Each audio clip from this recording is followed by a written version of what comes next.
The school hallway buzzed with chatter, sneakers squeaking on the polished floor, and the occasional slamming of locker doors. It was just another Monday morning at Lincoln Middle School, until she walked in. No one knew who she was, only that she was new. Her black hoodie was pulled over her head, her backpack slung low on one shoulder, and her eyes hidden behind dark curls. She moved like a shadow, silent, focused, unreadable. But her name, as it would soon be whispered through every classroom and hallway, was Aisha Morgan. She was 13. Aisha had just transferred from a school across the state, a place she rarely spoke of.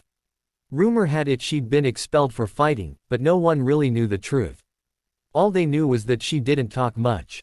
And on that first day, she wasn't trying to make friends. She just wanted to get through it. Quietly. Invisibly. But fate had other plans. At lunchtime, she sat alone on the farthest bench of the cafeteria.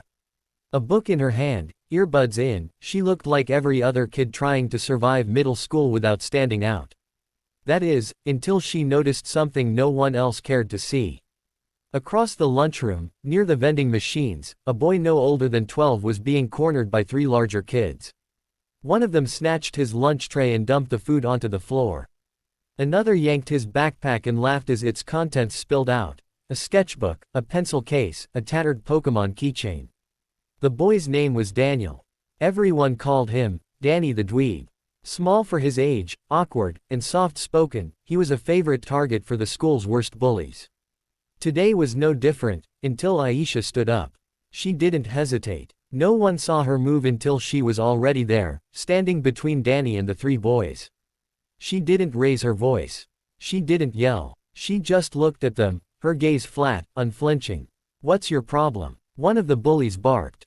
"You're about to find out," she said calmly, her voice low and even. It happened fast. The first boy lunged forward, arms out to push her. Aisha sidestepped and used his own momentum to flip him onto the floor with a shoulder throw. The second hesitated but swung anyway, only for Aisha to catch his wrist, twist it, and bring him to his knees. The third one didn't even get a chance. Aisha stepped forward, dropped her stance, and locked eyes with him. He backed off immediately. The cafeteria fell silent. Forks paused mid-bite. Teachers rushed over. Phones were already recording. In less than a minute, it was over. Aisha wasn't smiling. She wasn't proud or smug. She simply helped Danny to his feet, handed him his sketchbook, and walked away. That moment changed everything. Word spread like wildfire. Everyone wanted to know who the new girl was, where she came from, how she fought like someone twice her age. Some students whispered she'd trained in martial arts since she was 5. Others swore she was a street fighter. The truth was something deeper. After school, a curious Danny caught up to her. "Thank you," he said quietly. Aisha shrugged. They had it coming. "Where'd you learn to fight like that?" She paused. For a moment, her mask slipped. "My dad taught me," she said. "Before he passed." Danny nodded, sensing it was a story she didn't tell often. From that day on, Aisha and Danny became inseparable.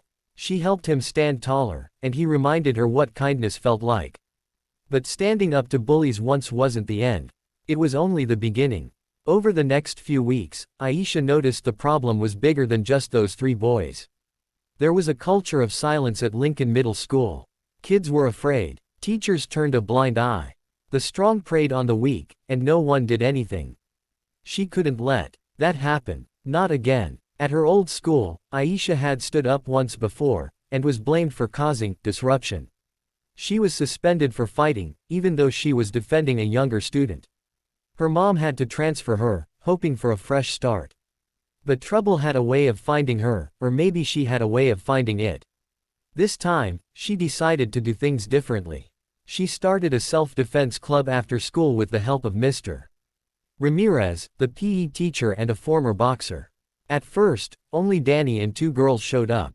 But word spread, and soon, the room was packed. It wasn't just about fighting, it was about confidence, standing up for each other, and refusing to be afraid. There were setbacks. The same bullies tried to get back at her outside of school. They ambushed her once near the basketball court, 5 against 1. She took a few hits that day. But she didn't go down. And when Danny showed up with some of the self-defense kids to help her, the tide turned. The bullies ran. They never tried again. Aisha didn't win every battle.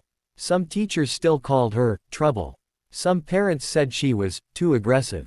But slowly, change happened. Bullies stopped walking the halls with impunity. Kids began speaking up. Danny started drawing comics about heroes in hoodies and sketching posters for the club. For the first time in years, he smiled without fear. On the last day of the semester, Aisha stood at the front of the auditorium as the principal awarded her a special recognition for courage and leadership. She didn't say much, just a short speech. Sometimes, doing the right thing means being misunderstood. But if you see someone hurting, and you can do something, you should.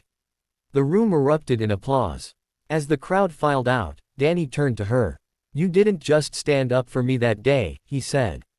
"You changed everything." Aisha smiled. Not because she felt like a hero, but because, for the first time, she felt like she belonged.